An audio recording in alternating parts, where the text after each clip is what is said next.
रहा नहीं बाकी, ऐसा प्रीत का रस बरसाया, कुछ रहा नहीं बाकी।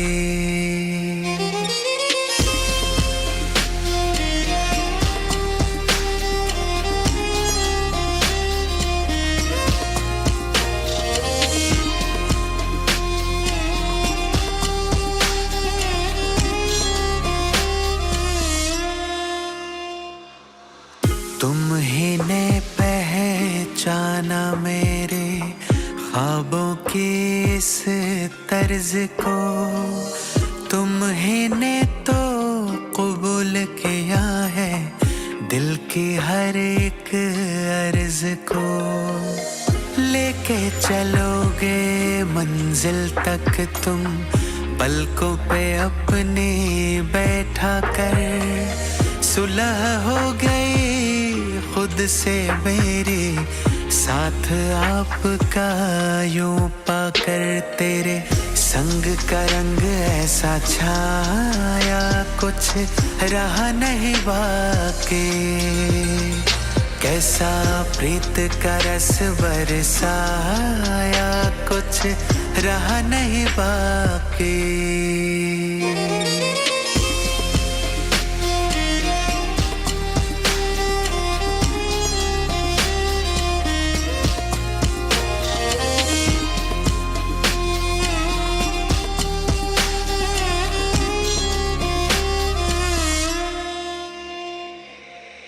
तेरी मेहर है सबसे अव्वल, इसका जलवा आलीशान, चैनो सुकून का ये है दरिया, रूह ने पाया इत्मीनान।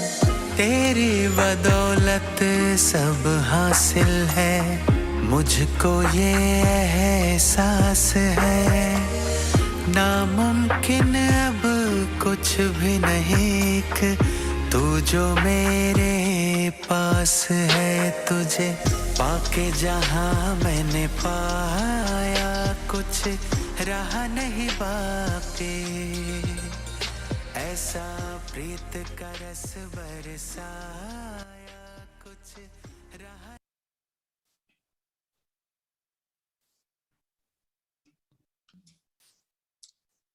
Shanti. Shanti, Sister Jayanti, and welcome to everyone.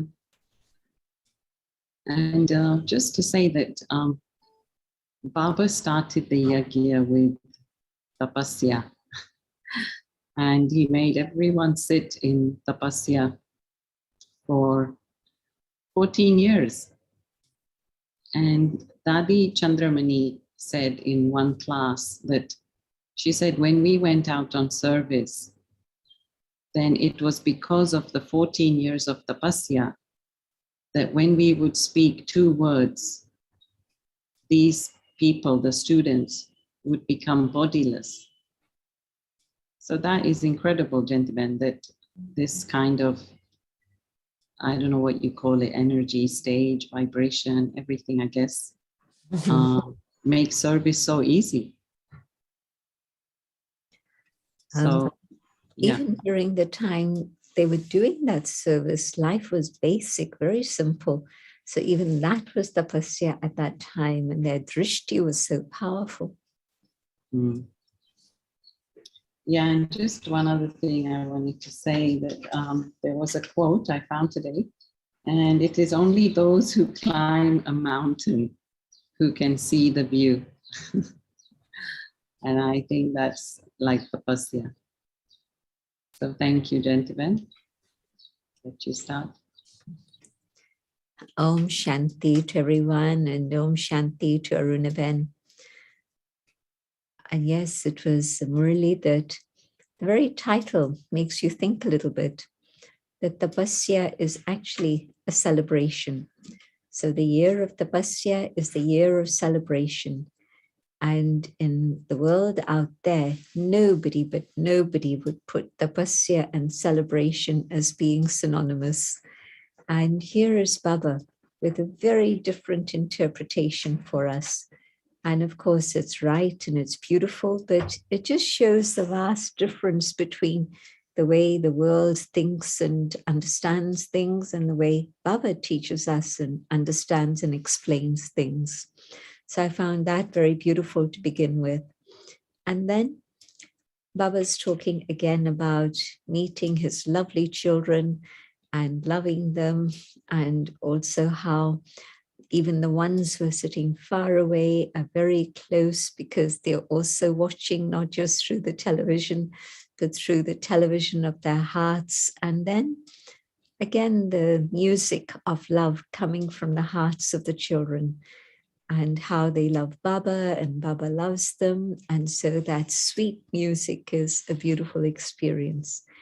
And children have come with that thought of meeting Baba once again.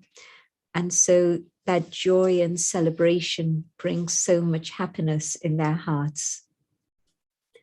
And Baba's saying that Baba's congratulating you all for having come here, but also the way that you grow up in Brahman life is through greetings and congratulations. And in the Lokik terms, then normally the father encourages children. And so that is greetings and congratulations. And the teacher says, well done to the students, to encourage them to move forward and pass with honors. And the Satguru is giving a very beautiful blessing to have an easy and natural life, an elevated life. And so we're getting blessings and congratulations from the father, the teacher, the Satguru that can lead us to our destination. And so Baba asking, is just today the day of celebration and it's the first, or are you still going to be happy on the second? And then Baba reminding us that every single moment of Sangam Yug is a time for newness, is a time for celebration and intoxication. And so newness in what way? New knowledge for the new world, but today, your new consciousness, your new life means a new attitude and new vision, all based on the new teachings, the new knowledge as a preparation for the new world. And so Baba reminding us, just remember how powerful Sangam Yuga is, and let every moment be filled with great pleasure. So if anybody asks you, how do you feel? What's going on? And you tell them, nothing but pleasure, only pleasure, nothing else at all. And so a lot of happiness and love and joy, but also Baba then saying, you have the happiness of the whole cycle now. And you have the happiness of being the sovereign. You have the happiness of being the worship-worthy ones, because now you have knowledge about all of these things. In Satyug, you'll be experiencing that joy and happiness, but there won't be the awareness, the understanding. And certainly, you won't remember that you're going to become worthy of worship. And so Sangam Yug, the time where you experience the happiness of the whole cycle, because you understand what the time is and what's going on right now with the Father. And so the experience of tapasya, what is that? And tapasya is to celebrate a meeting with the Father, to experience that state of all attainment, to experience the closeness to the Father, to be able to become equal to the Father. And so all of these things are part of the festivity, the celebration of Sangam Yug. And so truly, each day is a new day filled with new blessings and filled with something new. And so check, what is there new that I did experience today? Maybe it was the growing power of my mind.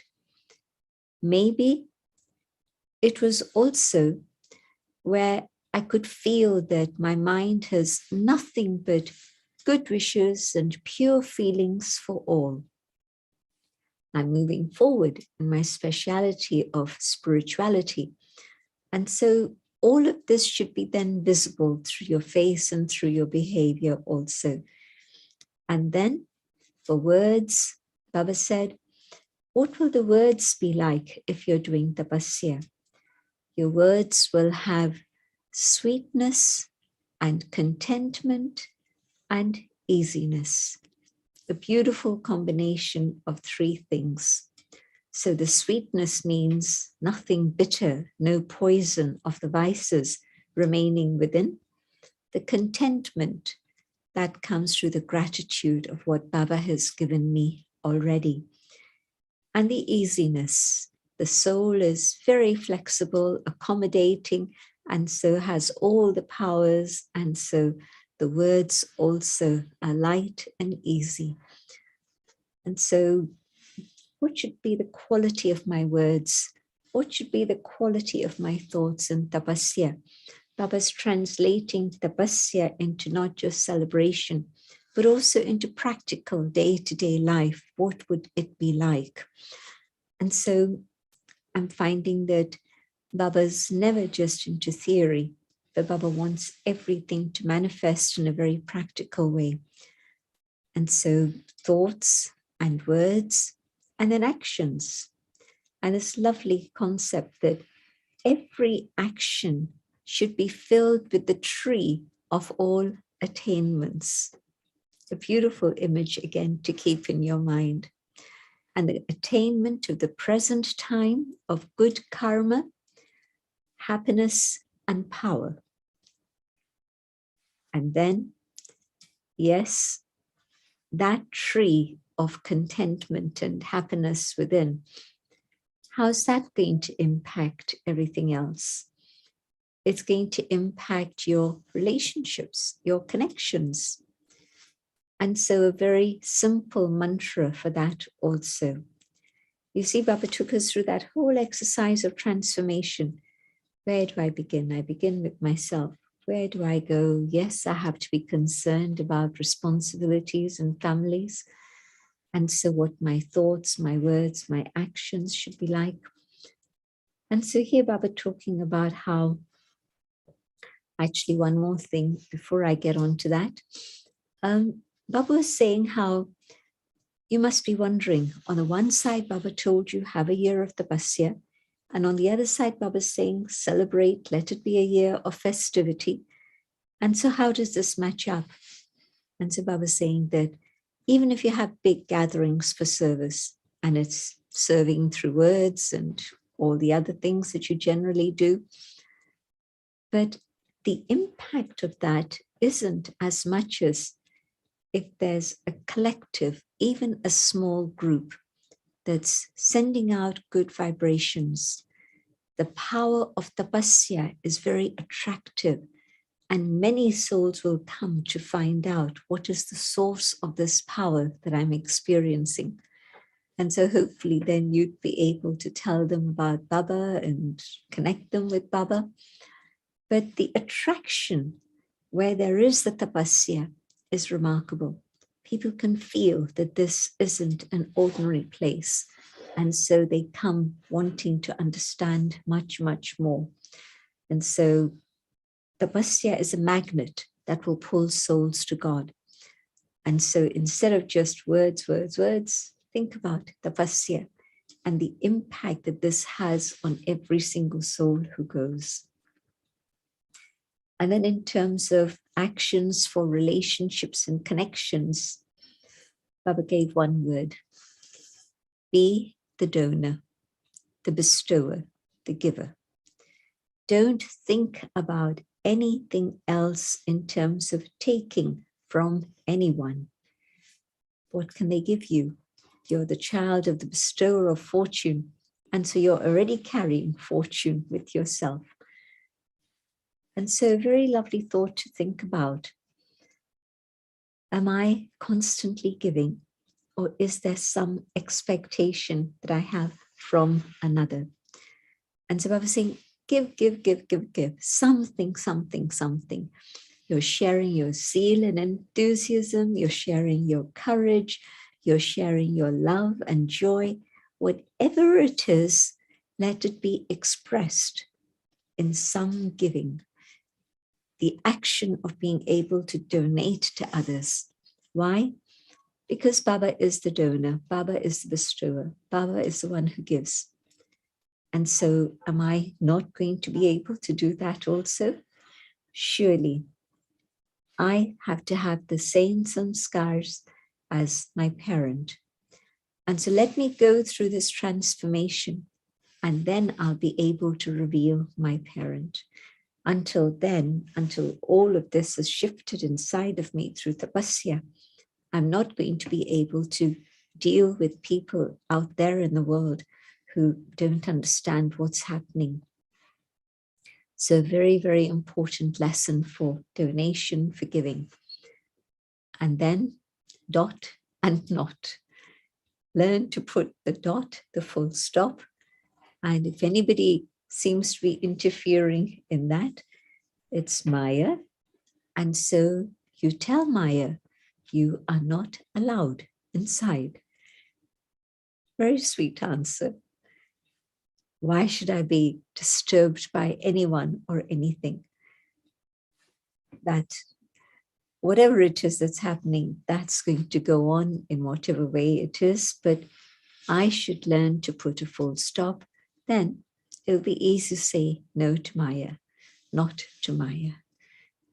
And Baba talking to the people from Bharat, that this is the great land, and it's not great because of its geography, but it's great because of the people throughout history who've lived and done so much there. So you too, you belong to Bharat, you are great souls, but within the greatness, find something that's practical that you can achieve through whatever it is you do. And then Baba went into meeting lots and lots of different groups. And the one that struck me the most was the one about drama. Because obviously at this time of upheaval, and it's upheaval across the globe, not isolated in one part of the world in a corner of Europe, but there's trouble in many, many different places, and all of you are aware of that. But given that context, Baba was saying that Baba's children must not be affected by the upheaval. They must maintain a steady, immovable, unshakable stage. Even though things outside may get worse and worse, our practice must be more and more profound and powerful, so that truly this is the message that I'm giving through my life. Others around me are fluctuating and in much upheaval, and I, as Baba's child, am able to stand there in my own dignity and not be shaken. Why? I have seen this happen many, many times.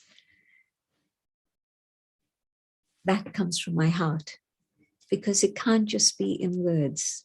If we say, well, yes, I'm understanding the theory of the cycle. Yes, I understand it's a confluence age. I can say all of this.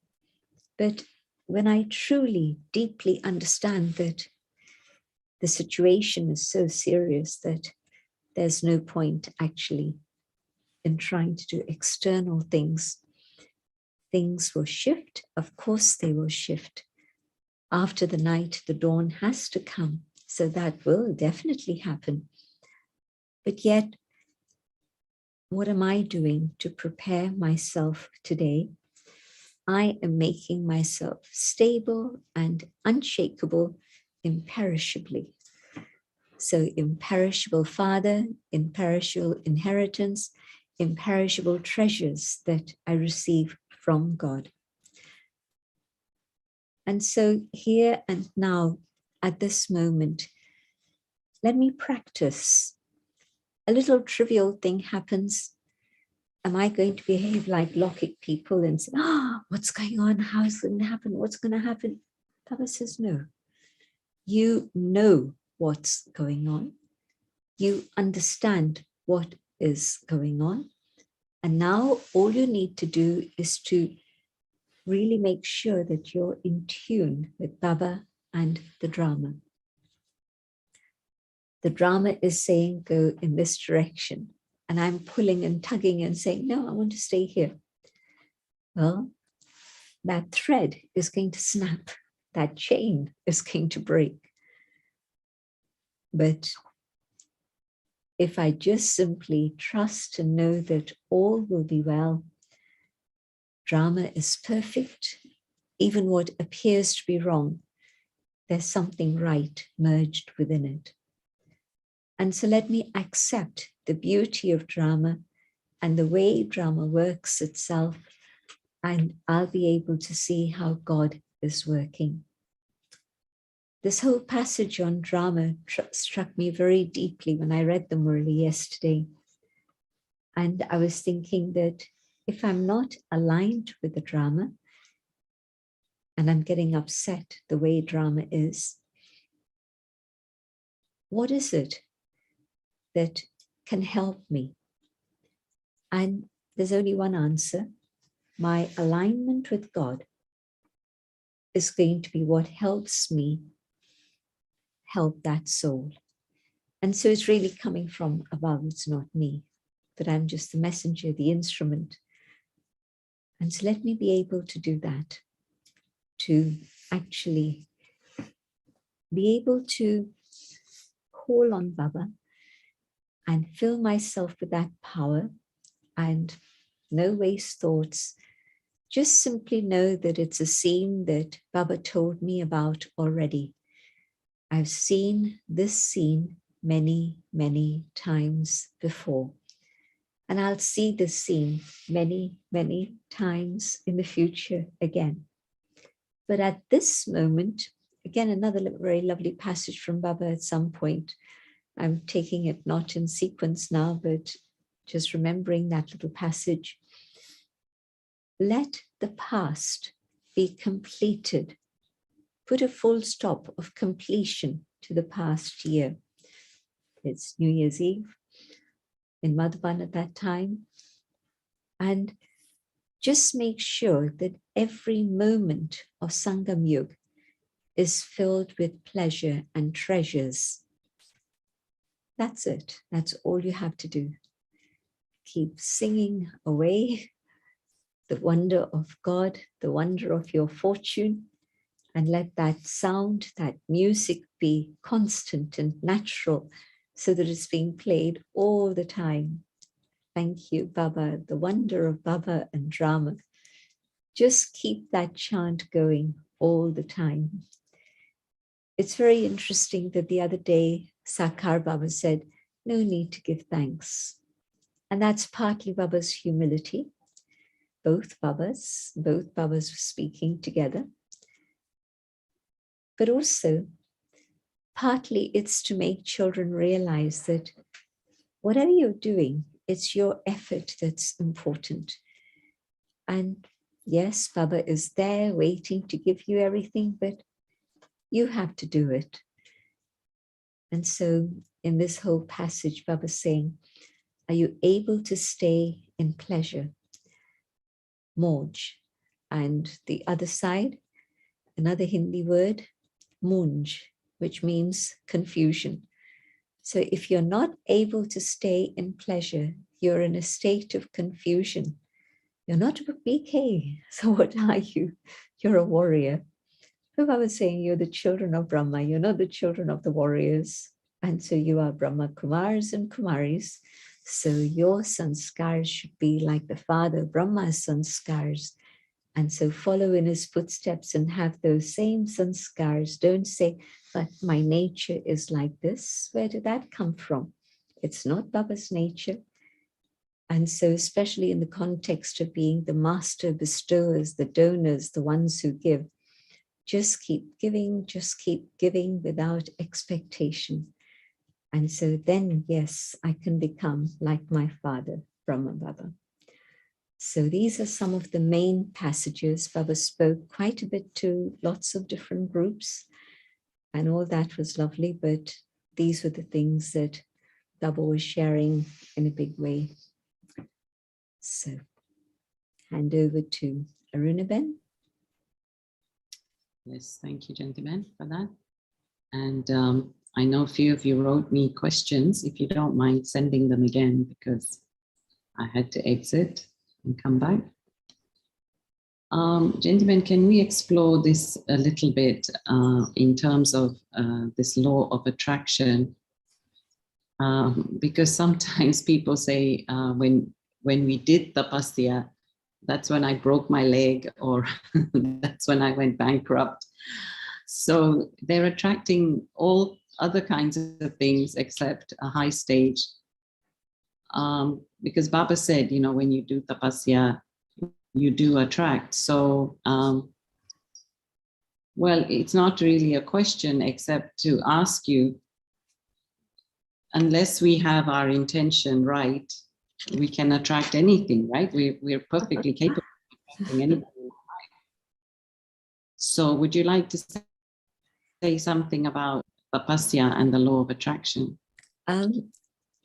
If I've done tapasya and I fall down and I break my leg, well, maybe that tapasya was such that it was an invitation to settle karma very quickly. So that's why that happened. And I don't know anyone who said, I've gone bankrupt because of tapasya.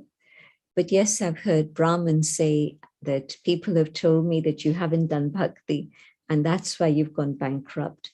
But whatever was that karmic account that needed to be settled, yes, I drew it, and according to time, I was then filled with yoga power. So I was capable of settling that karma. Imagine if I didn't have the power of tapasya and I fall down and break my leg. The wailing, the weeping, and the complaining, and the moaning and groaning I would do is huge. But my tapasya is such, okay, I've fallen, I've broken my leg. But at that moment, I'm able to say, thank you, drama. It's okay. It's like what Baba was saying in the Murli. If somebody comes and insults you, it's good. I've been given a mirror to see to what extent do I have tolerance and endurance capacity.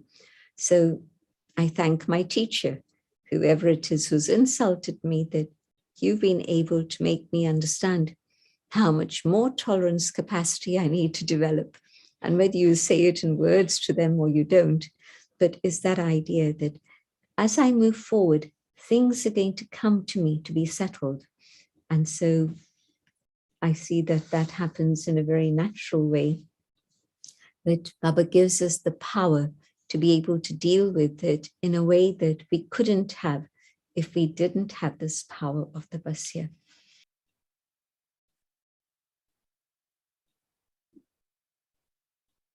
Gentlemen, can you hear me? Now I can, yes, Aruna, please continue. Okay. Did you catch the last question at all? No. So basically, there's a question that's come regarding that chapter on, don't ask questions, just say wawa.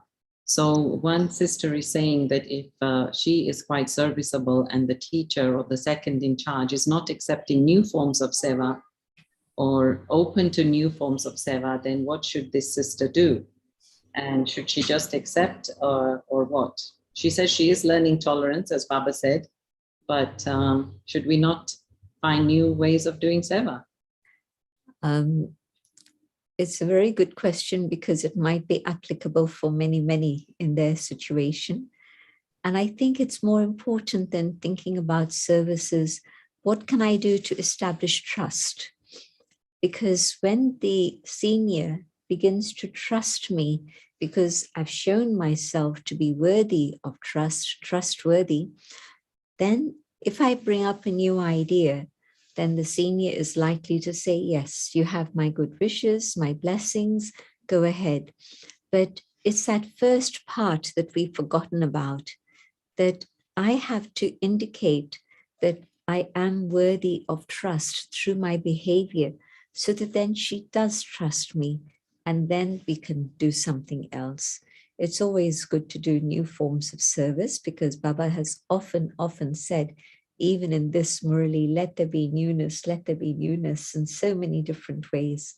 And so can I do something new? But before I do that, I need to have a relationship of trust, which I have built up through being trustworthy. So they see me accurate in Amrit Vela, they see me accurate in class, available to do whatever karma yoga is needed. So they're watching, they're observing, and they're seeing all of this work out very, very nicely in the way Baba would want. And then if I suggest something, they're likely to say yes. But if I think I'm so clever, I'm so serviceable, and I just come up with all these ideas that are popping in my head, they're unlikely to say yes to me, because they want to see me prove myself as someone who is obedient and loyal and trustworthy. Okay, I hope she accepts. Here's another question from someone. Again, a very senior Brahmin made this statement that, I'll read the question. When a senior Brahmin gives a statement that no fruit can be earned from a seva, where the money used is by the savings of a BK sister from a non-BK husband. Is that true? Okay. I, as a BK, whether my husband is a Brahmin or not a Brahmin, that's his story, but I'm a BK. And if I've been able to make savings from my budget, from however else, housekeeping money, from the money I had, from whatever, and I'm using that for service, of course, no problem at all, really. So I think sometimes the interpretations are a little bit narrow, but in this case, I think that it will be fine. And Dadi used to say, right, that this black money will become white. It will become purified. You see, in bhakti, if somebody's done something which is not quite right, they want to give donation to God to make up for it. And so sometimes, yes, when people have that bhavna, that by using money in a good cause, it'll bring them good wishes and blessings, which is true. So that would also be fine. And they asked Baba early days in Madhuban in 1950, 51, when outside money had just started to come in. And they said to Baba, Baba, until now, it was your money which was completely clean and wholesome, because Baba was so honest in his Lokik work. And that's been the money that has fed us, Brahma Bhojan. And so it's really given us a lot of strength. Now here's money coming from outside, and we don't know how they've earned it. Never mind a non-BK, but even BKs in the past, their earnings are not just from now, but they've accumulated from the past. And so you don't know where that money's come from. And so can we take it? And Baba explained to them, as long as you don't use it personally for yourself, that money goes in Baba's Pandara. And yes, that person gets the reward, blessings, but also that money gets purified and that person gets the blessings from that. But also, Baba said, there's an invisible machinery.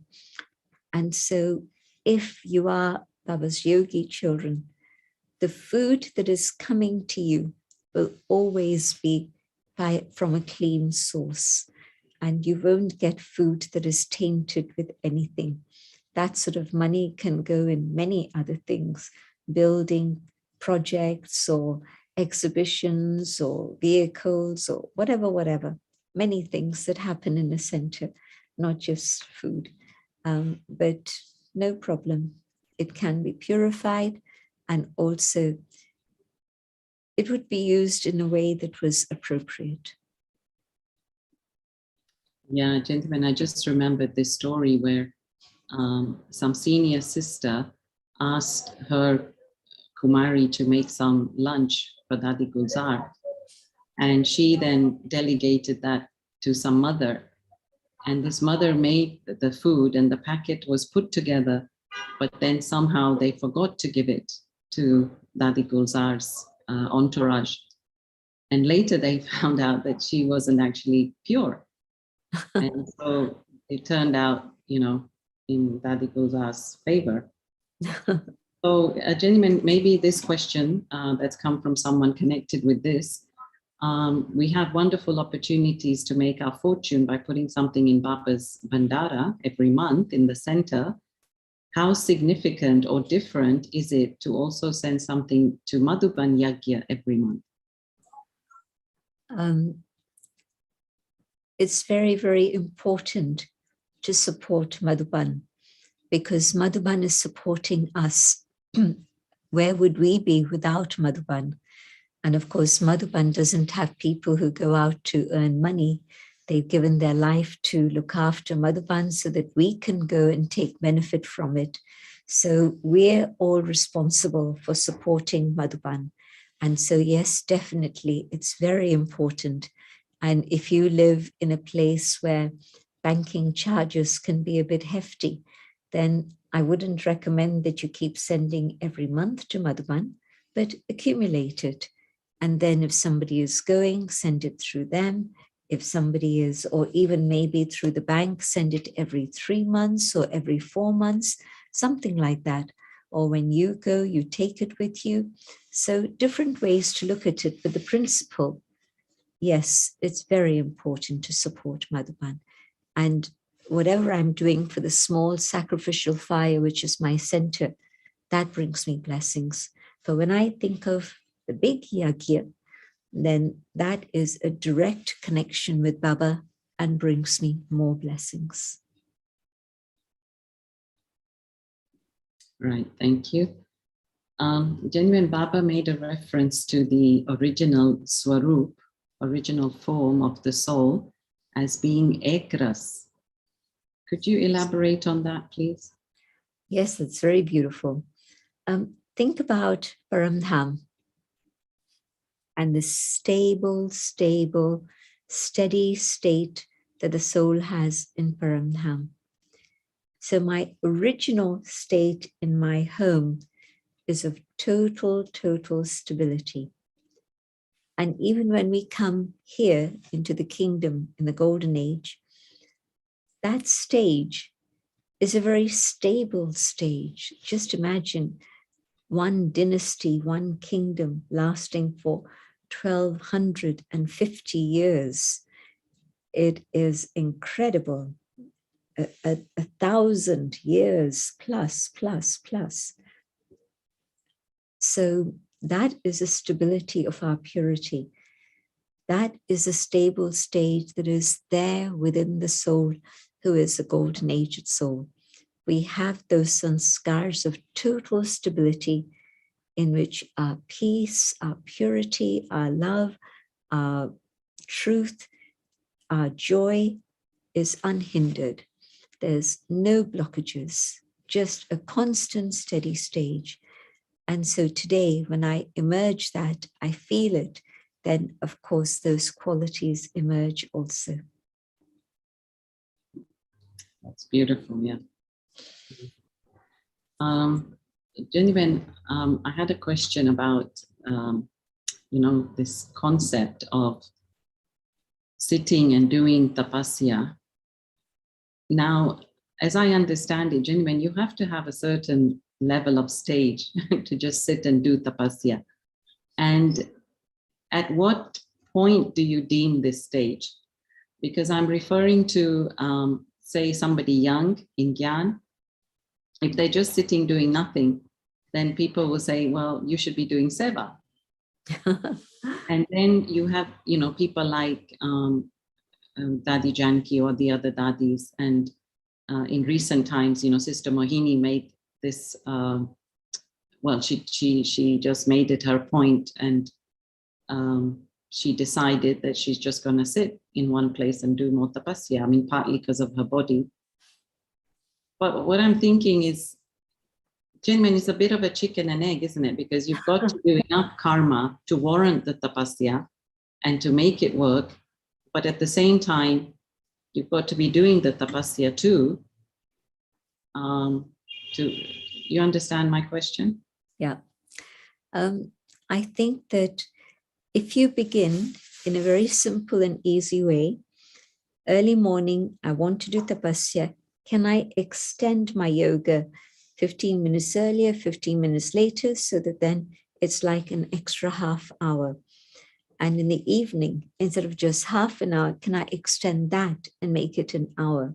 So these are little things. So offering bhog, a sister in a center would, one of her duties would be to offer bhog, or she can say to the teacher, shall I take the duty of offering bhog? And the sister would be very happy. Again, instead of just a quick 10-minute, thank you, Baba, enjoy this, and then quickly come down and rush off, can I take my time and really 15 minutes, 20 minutes, if I have time, a little bit longer. So create opportunities for tapasya within the timetable of karma yoga. And if really I want to do tapasya, then the karma that I'm doing, I can do it in a state of yoga, and I will receive double blessings, because all those things that need to happen. And I can't just say, I'm going to sit and meditate all day. Brahma Baba never did that. Baba has never asked us to do that. Rather, Baba keeps reminding us, this is the time to accumulate your fortune through good karma. And so I think that sister needs to understand more dimensions of what tapasya really is. Yeah, exactly. So yeah, it's not really, yeah, as you said, incorporate it rather than one or the other, right? And then there's this other question about multi-million-dollar question about how to make others happy. Because we have to make others happy. Can we truly make others happy, Sister Jen? If I'm content inside, then even just giving a smile to another is going to give them happiness. If I'm stable within, my presence is going to be a stabilizing factor for everyone around me, and that is serving them and making them happy. Baba has given leeway for 5%. If there are 5% of the people in contact with me who are not happy with me, Baba will say, okay, maybe it's their sanskars. But otherwise, I have to make sure that I get that certificate from others that they are happy with me because I've made them happy, or I've been able to support them and help them in some form or another. Right. And then, gentlemen, lately there's been this, let's say, air of news where people are claiming that Baba's coming in them. What do you have to say about this? And second part to that question is, those who are attracted to such groups, those who've been Baba's children, BKs, and then they are attracted to that, what would you say is lacking in their effort that they were attracted to that? When in 1969, Baba became Avyakt, there were many around at that time who would say, Baba's come in me, Mama's come in me. It became a general climate because now Sakar Baba is no longer there. And of course, the news was given to Baba. And Baba actually then made a statement that Baba will only come in Madhuban, and Baba will only come at the appointed time that has been given through Baba to a trance messenger of the yagya. Now, once that message was circulated, all these Babas stopped And I believe that in the Hindi Murli of June the 2nd, there is a little statement about all this in Hindi. And then we asked what should we do abroad. And so what we've done is have a little covering letter, and that information will be circulated everywhere. So please be patient. It'll come to you in a little while. But basically, this is what it's saying, that there are so many false babas around, and you have to have a lot of clarity in your intellect to discern and to recognize, is this baba or is it a fake? And so Maya has come to this extent that Maya is trying to pull us away from the path of truth in this particular manner. And so I, as Baba's child, Baba's student, have to be very alert so that I'm not deceived by Maya in any way. And the other side, well, why is it that some people do get attracted? Well, what they say is that we're missing Baba. Baba said that he would be with us till the end. And they're not recognizing that Baba says, I've been coming here to make you Avyakt. Now you have to practice becoming Avyakt so that you're able to fly and come home with me. And so if I'm not engrossed in that effort of making myself worthy to go home, then there's an empty space inside of me. And I'm missing Baba, I'm missing the Dadis. And so I'm looking for something to fill that gap. And it happens to be one Baba who's sitting in Raipur in Chhattisgarh, the state of Chhattisgarh. There's another Baba who was sitting, and this is a woman's chariot, but the other one in South India somewhere was in a male body. So there's many Babas floating around. But the real question is, what is the source of their knowledge? Is it truly Baba speaking through them? Are they giving new information? Are they giving new knowledge? I don't think so. Somebody told me there's a video of the girl reading from one of Sakar Murlis. And of course, it's been edited to suit them. But really, please be aware that Madhuban is the source of all information. Madhuban is a place that does have recordings of the original Murlis. And if we don't have access to them, it's fine. Why? Because all that material is extremely fragile. And yes, most of it got digitized before lockdown. But yet still, why should I need to ask anyone? Let me do whatever it is I can. And so on the basis of the Gyan and Yoga, my own inner practice, and all the classes that are available through Zoom, I have enough material to be able to transform myself and reach my destination.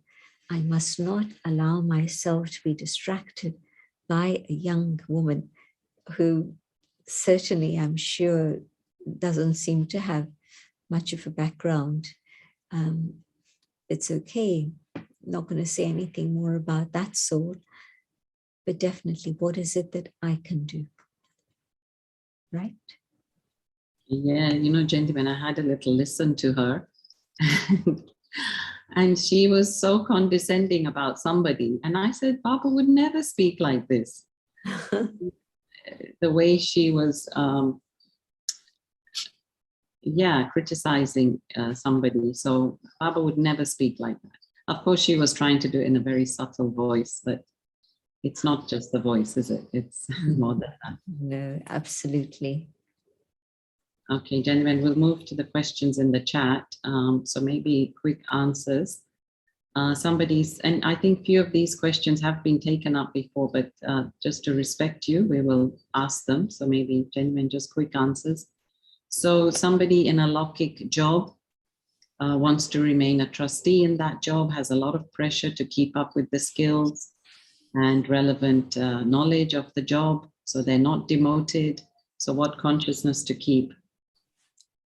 I am here as Baba's instrument. And even if I'm working hard, let me remember that as an instrument, I have to keep smiling. I have to keep sharing vibrations of peace. Then it's not just my Lokik job, but it's also my alokik job.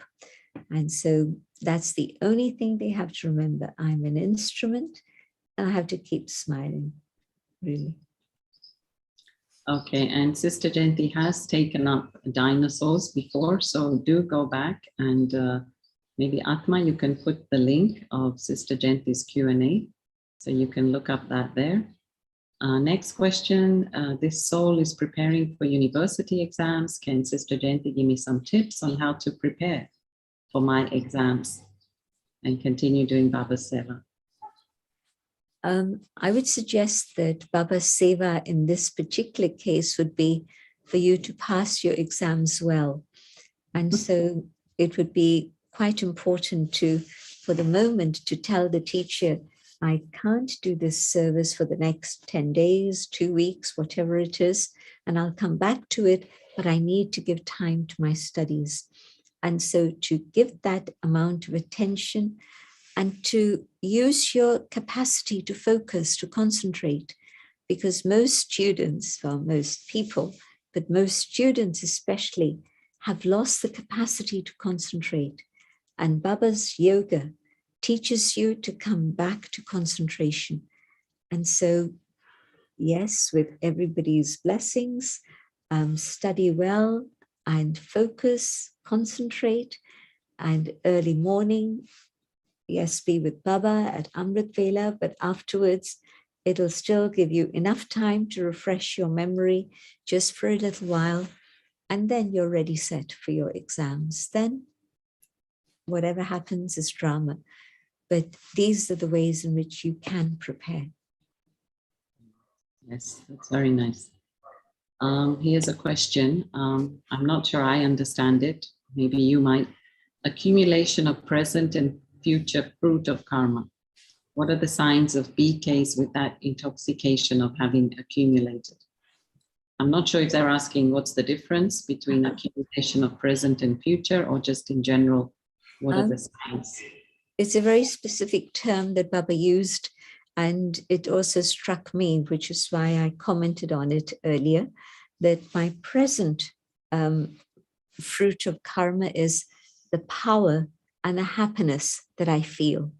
If I've done some service and it's actually with the right intention, so the seed is correct, then I'm going to get the result of happiness and also power.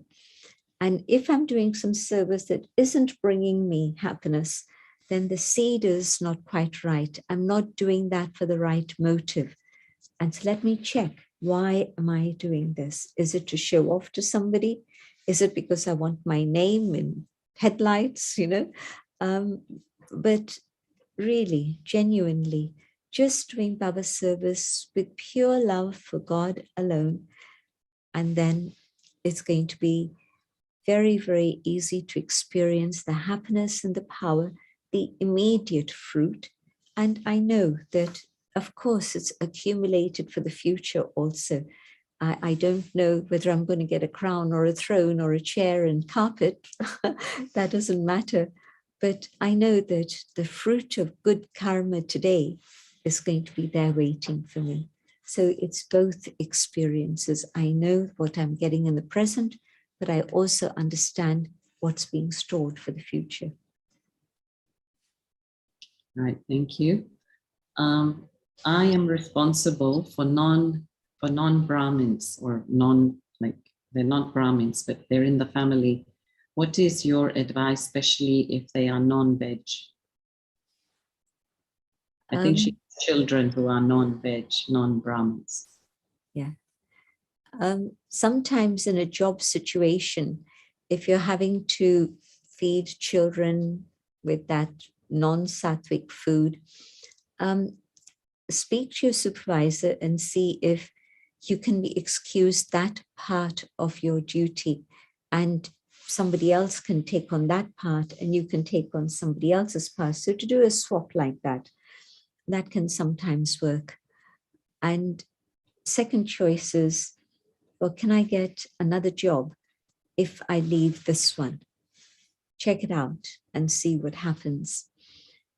And if neither of those things are working, then I'd say continue with what you need to do, but just use a lot of yoga power when you're doing things that you know shouldn't be in Brahman life.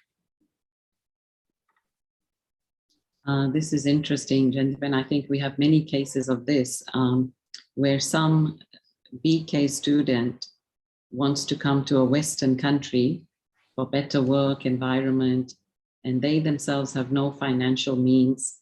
And so they're looking to this other BK to help them, to call them, and so this person is asking how to give a compassionate answer to them because they don't feel it's their responsibility. Most countries now are quite strictly regulated. And so if anybody comes to the UK as a visitor, they actually have already signed a statement saying that they're not going to work. And if they do get a job and they're discovered, the employer is fined, not just that individual. But so employers are very careful to make sure that all the right documentation is there in place. So my point is that it's not so easy to go into the developed countries saying that, well, I want a job. They have many, many barriers in place. And I mean, Brexit happened because that was made a big story, immigrants coming here for jobs and taking away the jobs of the local people. And in other parts of the country also, or what they're calling right wing nowadays. Many, many countries have a very solid right wing, which means that they're probably connected with that whole idea of not having immigrants, not having people come and take jobs from the local people. That's part of the right wing story. So it is very difficult, and it's a very simple answer to give. And gentlemen, just more clarification is needed on the one about non-veg. She's asking about money. Should she give money to her son for non-veg? That is really the question. No, if the son is young, then she can teach the son to have sattvic food. And if the son is now above age and still wants to have other things, she can say to him, my money isn't going to go in that. You make sure that you get a Saturday job and have some income so that you can get whatever it is you choose, but I'm not going to get it. Or even I know that some mothers tell their children, well, you've got the money, you work, and so eat outside, don't bring it into my house.